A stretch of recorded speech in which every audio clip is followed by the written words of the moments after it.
So two things, proxies are still dead. They're coming again, but we're We're squashing gonna them squash it, again, yeah, third time. And then secondly, let's not screw up cloud security. Let's not screw up cloud Okay, security. got that. Okay, I'll get on it. Thanks for the warm introduction. It's always tough to follow someone like him, okay?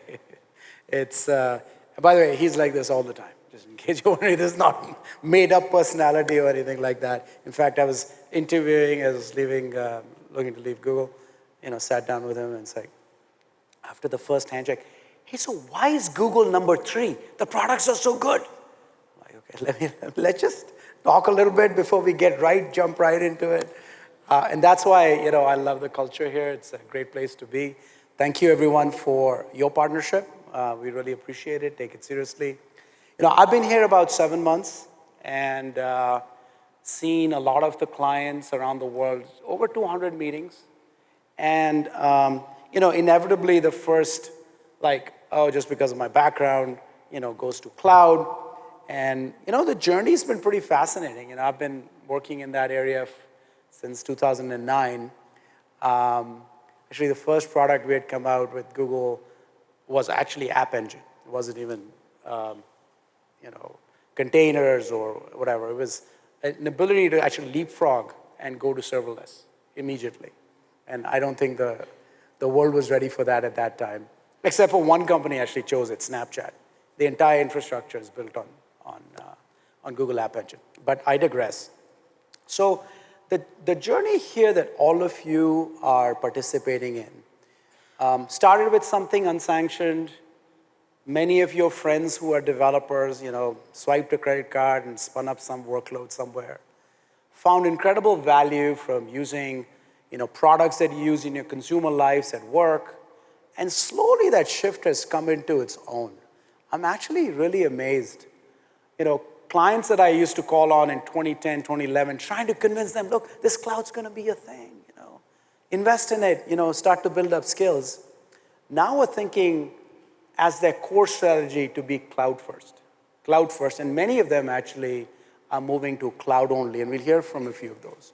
In fact, there's one specific one, I won't say who, European bank, okay, so not exactly able to do too much, GDPR, high regulation. And I was talking to him, and it's like, look, what happened? How did you go from a never cloud to a cloud-first posture? And a few things have changed. First of all, local clouds are available in his particular market. I think secondly, just the comfort and security controls that we are able to provide have gone up, giving people a little bit more ability to feel in control. And then lastly, digital transformation. What's ended up happening is competitors that are built purely on cloud are coming into industries and frankly disrupting all the legacy players out there and building new business models. So like my kids, in the case this was a bank, this is a European bank, they don't do banking, right? I mean, they just Venmo money to each other or PayPal it or whatever. And that change, that shift of the underlying business model being transformed is going to just accelerate this journey. We're just at the beginning, only 10% of the workloads are in the cloud today? I think you'll see that expanding to 20, 30, 50%. And uniquely so, like hybrid architectures are here to stay, whether Anthos from Google, or Amazon Outposts, or Azure has always had this flexibility to stay on-premise or go. Basically, as security professionals, this architecture creates both difficulties, but also opportunities. Ability to do something like Nir talked about, a little bit differently. And for us to, what I'd like to do is invite a few clients who've actually gone through this journey and used their stories to illustrate what that journey might look like for you, as well as maybe share some of their best ideas and practices. So let me start, and for it, we have like a set of use cases around whether it's mobile users using a product and connecting directly to the internet, whether that's a branch, or you're trying to protect your public cloud workloads, whether it's containers and DevOps as Nir talked about around shifting left. So let's start. The first client really is around mobile, right? mobile users, where a lot of the computing, I don't know if you know this, more than 50% of computing in enterprises is now conducted on mobile devices. So really important for us to unlock the productivity of these mobile users, wherever they might be, and to share with the story about her journey. Please welcome Karen Holmes, VP and CISO at TrueBlue.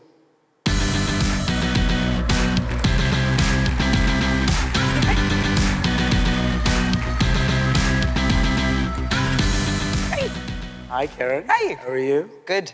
How's the conference so far? So far, it's been great. Absolutely great. Met a lot of incredible people. That's So awesome. it's good. That's great. So tell us a little bit about TrueBlue. So TrueBlue provides worksource solutions across the world. We've got 5 international corporate offices. We've got 2 offices in India that are contracted.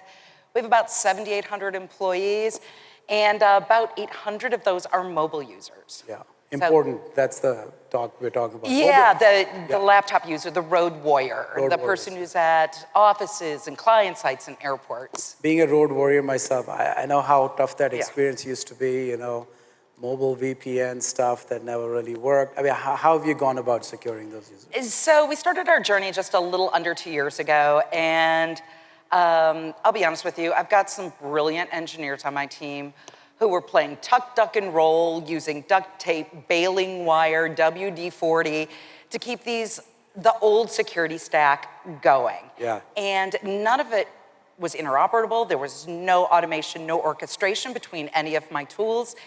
And none of it was really going to work with the cloud strategy. So what we decided to do is, let's just blow it up. Let's just forget everything we know. And what could it be if we could build kind of security nirvana? What would it look like? Yeah. So you had the ability to just throw everything out and start from scratch. How many of you would like to do that if possible? Oh yeah, it's like third of the folks like, yes, please throw it out. But the thing is, Neil would be really happy, by the way. you know what? As you move to the cloud and as you digitize, you actually have that opportunity to do it. That's right. What is going to fit into that overall vision of what does nirvana look like for you? Yeah. So for mobile security, look, we've all been through like the bad user experience with mobile security. How do you believe it should be architected? So that's really what drove us to Prisma to begin with, is that seamless user experience. We need to make sure that they're protecting the company assets, but they're able to do their jobs in a seamless fashion. You hear a lot of talk around security is job 1. Security is job 0. Right. It's on the left. We have to have the security in place before we give the user that laptop so they can get out, they can do their jobs. So really securing that mobile user and that road warrior was really our first step and making it seamless for them. Any stories about what went horribly wrong? Before we did this, there were some horrible stories about people not necessarily connecting to VPNs. You got the CEO call. As Why is my stuff not working? I am not using any names, but people have done that. Yes. You talked about branches. You have a lot of branches. Your strategy is kind of close to a customer. How do you plan to do secure branches? So we're really going to be moving into what we're doing with the branches into the end of this year and into next year. Because we've done this in under 2 years, we're really trying not to eat that elephant in one bite. That's right. And make sure that we're not degrading a user experience and we're making all our changes a very positive user experience. Right. Through the automation and orchestration of all the tools. So the branches we're going to be looking at next year, we've had some great ideas come from, again, the brilliant engineers about how we could further leverage Prisma inside the branch ecosystem.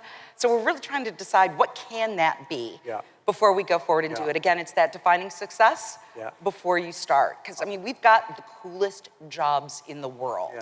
And it should be fun. And we need to imagine what it can be. Wonderful. Thanks for sharing. Thank you. Thank you. Great job. Well, I think so much opportunity to not have your branches come all the way back to your data center, primarily to apply security policy. If you think about where we've gone, and we're seeing fairly large transitions occurring in retail and in other environments, delivering security as a service at the edge, being able to re-architect your network saves a ton of money on your MPLS traffic. So really excited about what we're doing with Prisma Access. Now let's turn the page and talk about a company you know really well because of the best-selling product that they make, Botox. And to come and tell us a little bit about their journey, please welcome Mike Pelosi.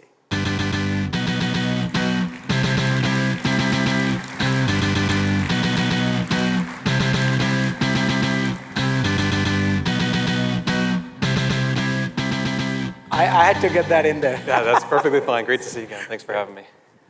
So Mike, tell us about Allergan. Sure. So we're a global pharmaceutical with operations in 100 countries. We focus on the development, manufacturing, and commercialization of pharmaceutical devices, regenerative medicine, and biologics. Our products primarily focus in the area of therapeutics, whether it's medical aesthetics, eye care, gastroenterology, central nervous system.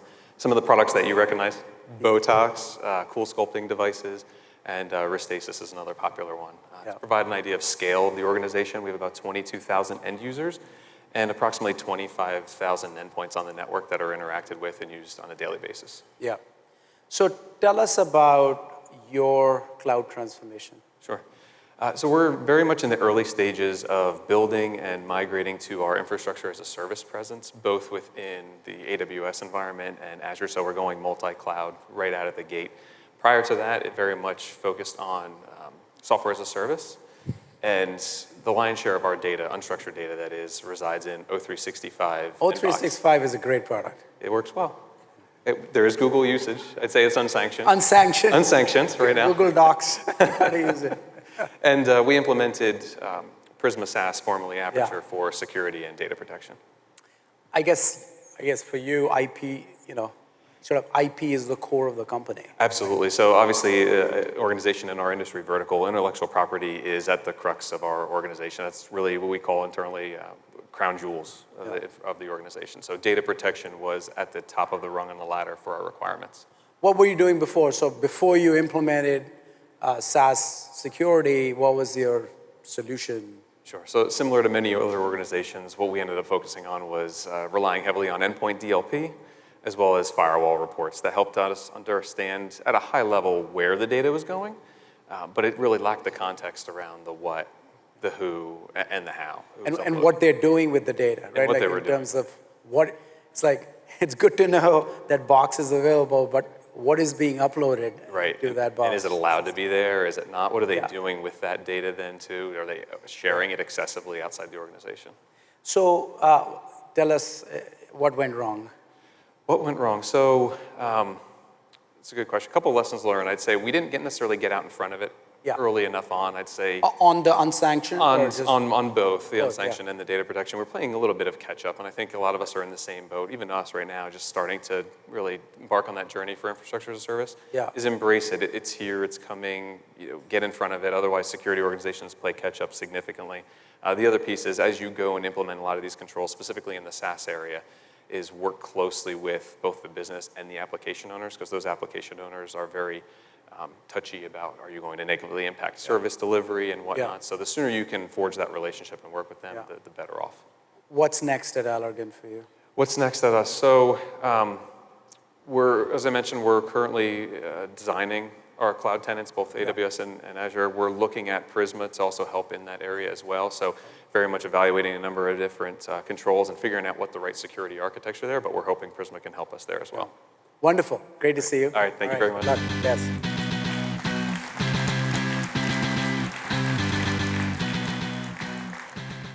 So while data protection on SaaS is an important area, I think a lot of workloads are now moving, whether it's lift or shift or being re-architected directly onto public cloud. Tell you a quick story. In 2012, I called on this company, and this is one of the examples where it was very early on, right? It was all about their own data centers, and they're just thinking about private cloud at that time, and now, and you'll hear the story from, I don't want to take too much thunder from Puneet, but talk about where it's gone. Please welcome Puneet Veer from Coke.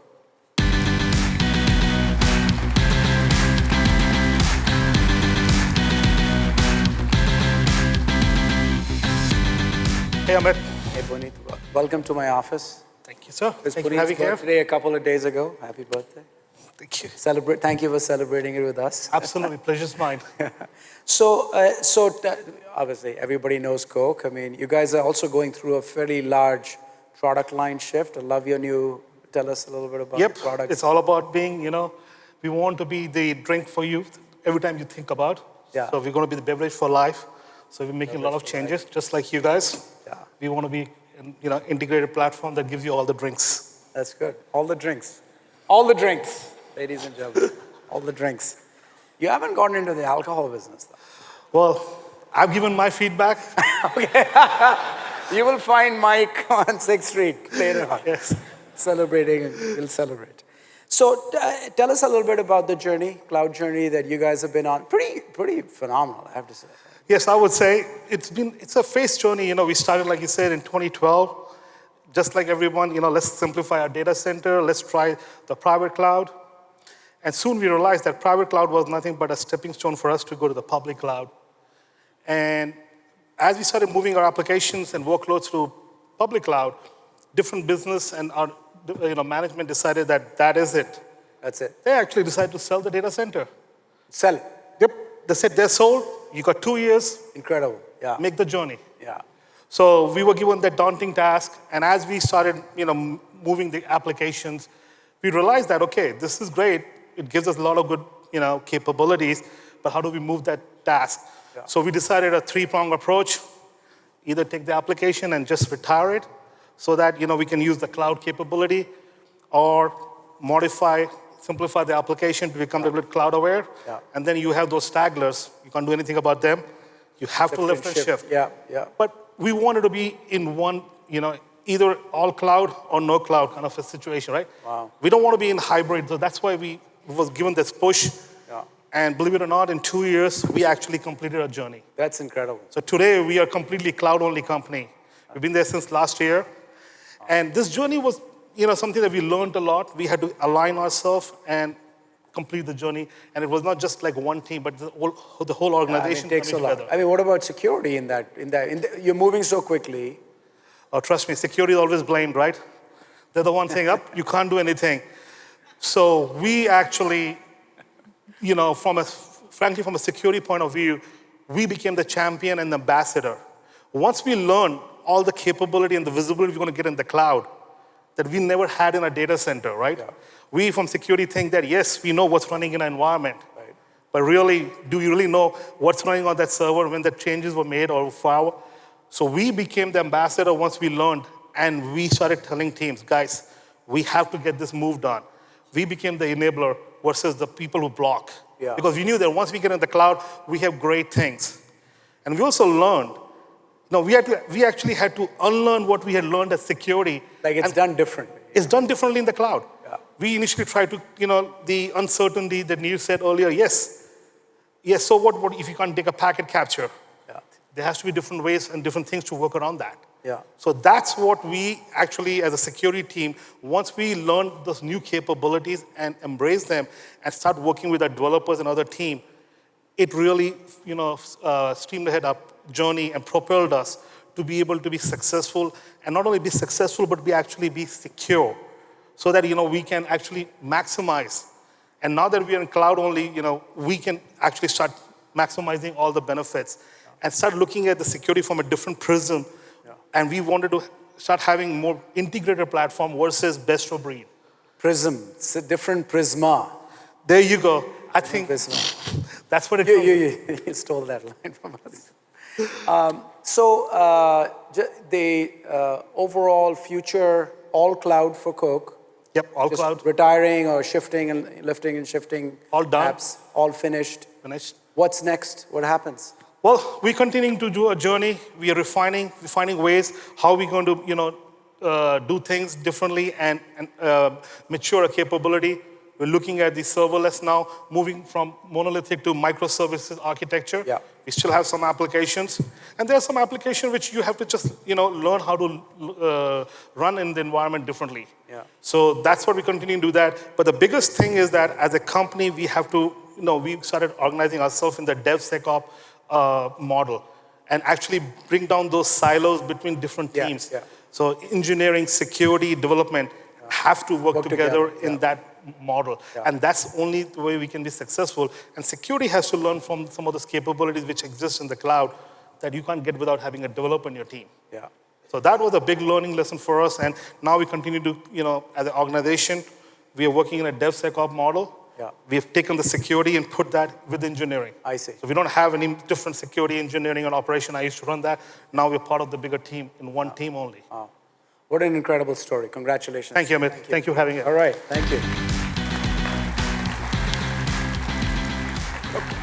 Look, this whole idea of DevSecOps working together, designing security as you build products versus sort of doing it after the fact, I think there is a time for that. I think that time is beginning. And you heard from Nir around shifting left and kind of thinking about these things. I wanted to introduce the next client they've been actually doing a lot of work in this area. And, I thought it'd be a good story for you to, hear from. Please welcome Stephen Heist from USAA.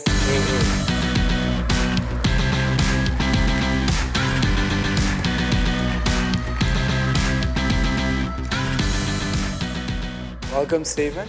Thank you. I think most people know USA, but please introduce what the company does. Yeah, so USA is a financial services institution. We've been around for close to 100 years at this point. Basically, a group of military officers realized they needed to insure themselves because in 1922, when you were moving every 2 years, the local insurance cooperative was probably not going to take you at your word that you were a good driver. So that's where we were born from. Yeah. We've obviously grown tremendously since then, taken on a lot more services, and here we are today. Diversified financial services, right? Yes, sir. Yeah. And love the ads, by the way. It's wonderful ads on TV. They're pretty great. Very heartwarming. So tell us about your cloud journey. So we're kind of in the beginning of our public cloud journey, but as you're aware, we've got a very extensive private cloud on-prem. It has a kind of the whole gamut, the hyper-converged infrastructure, a big Kubernetes OpenShift deployment where we're using containers, and a lot of that's really geared towards a stepping stone into the public cloud. Right. We knew we had to make some big application changes to be ready for to get to that next step. Yeah. So when you think about this private cloud, hybrid cloud on your way, how do you think of how security should be architected? So obviously you have to do a lot of the same things. The financial services industry is very regulated. The big change that has to be made, the mindset that you approach public cloud with is automation first, but it's not enough that a security engineer can now do things faster than they've done them before. You have to automate things in a way that a non-security practitioner can build securely anywhere where they need to deploy their code. Right. And this idea of shifting left and engineers and security professionals working together, what's your view on that? I think it's absolutely necessary. We've seen that a little bit internally. We're doing a lot better. There's a highly collaborative relationship where it used to be a little bit adversarial, right? We have security being considered at the build time. So one, we're getting feedback to the developer faster. The worst thing I've ever heard from a developer is, I thought I succeeded and then security told me I failed. Yeah. When we can tell them that before they're super invested in what they've built, they're a lot more amenable to change. Plus it speeds up the cycle of Yes, innovation that they're trying to put out there. Yeah, you deliver faster overall if you're building along the way and not having to do the rework. Yeah. Congratulations. Thank you. Thanks, sir. Steve. So look, we're looking forward. We're looking forward to welcoming Twistlock and PureSec to our family of products. Provide the entire suite. As you've seen, we've looked at every part of the journey you're on: mobile users, branches, SaaS, public cloud, shift left, and developer security.